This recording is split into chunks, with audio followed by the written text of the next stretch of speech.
Today. Good morning, everybody. It's Monday and start of another week, and today is the 4th of January.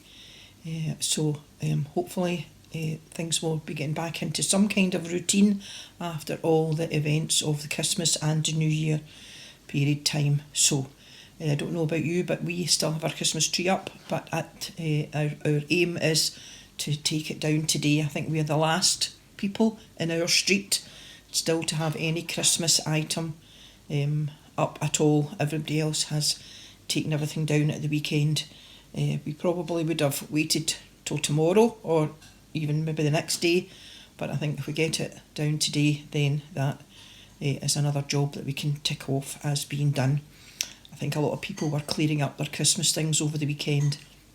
I know I did speak to Sheila, and that was her intention to do that, I think we'll see the time coming a wee bit more back to normality this week.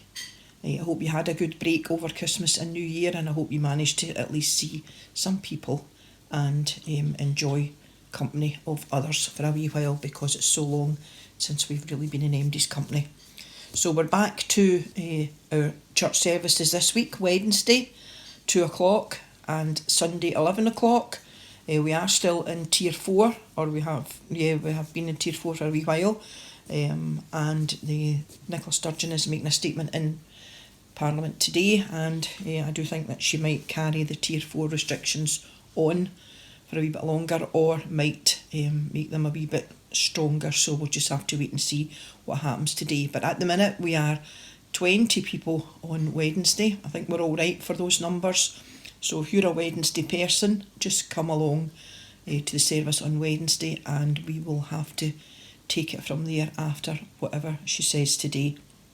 I know a lot of people are surprised that she's let the churches continue to open, but I think I've certainly got protocols and things in place that I think people feel quite safe there with all that is going on.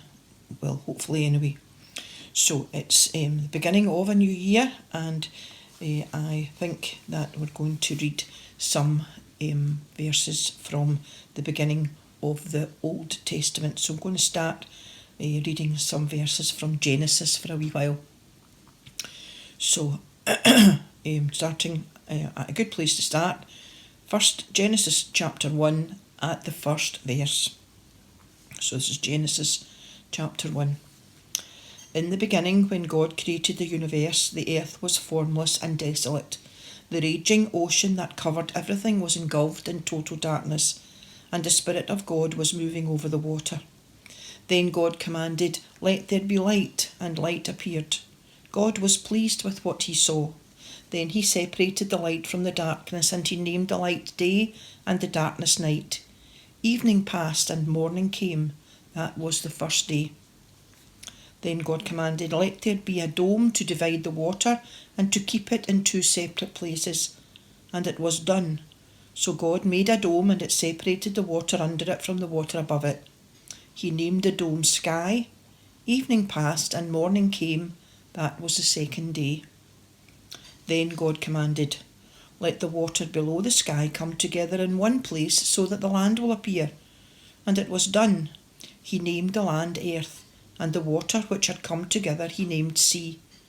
And God was pleased with what he saw. Then he commanded, "Let the earth produce all kinds of plants, those that bear grain and those that bear fruit." And it was done. So the earth produced all kinds of plants, and God was pleased with what he saw. Evening passed and morning came. That was the third day. Then God commanded, "Let lights appear in the sky to separate day from night, and to show the time when days, years, and religious festivals begin. They will shine in the sky to give light to the earth." And it was done. So God made the two larger lights, the sun to rule over the day, and the moon to rule over the night. He also made the stars. He placed the lights in the sky to shine on the earth, to rule over the day and night, and to separate light from darkness. And God was pleased with what he saw. Evening passed and morning came. That was the fourth day. Then God commanded, Let the water be filled with many kinds of living beings, and let the air be filled with birds. So God created the great sea monsters, all kinds of creatures that live in the water, and all kinds of birds. And God was pleased with what he saw. He blessed them all and told the creatures that live in the water to reproduce and to fill the sea. And he told the birds to increase in number. Evening passed and morning came. That was the 5th day. Then God commanded, "Let the earth produce all kinds of animal life, domestic and wild, large and small." And it was done. So God made them all, and he was pleased with what he saw. Then God said, "And now we will make human beings. They will be like us and resemble us. They will have power over the fish, the birds, and all animals, domestic and wild, large and small." So God created human beings, making them to be like himself. He created them male and female, blessed them and said, "Have many children so that your descendants will live all over the earth and bring it under their control. I am putting you in charge of the fish, the birds, and all the wild animals. I have provided all kinds of grain and all kinds of fruit for you to eat. But for the wild animals and for all the birds, I have provided grass and leafy plants for food." And it was done. God looked at everything he had made, and he was very pleased. Evening passed and morning came. That was the 6th day. Amen, and God bless the reading from Genesis chapter 1. So, take care everybody. Nothing else really to report, I don't think. And apart from that, we will see you tomorrow. Bye.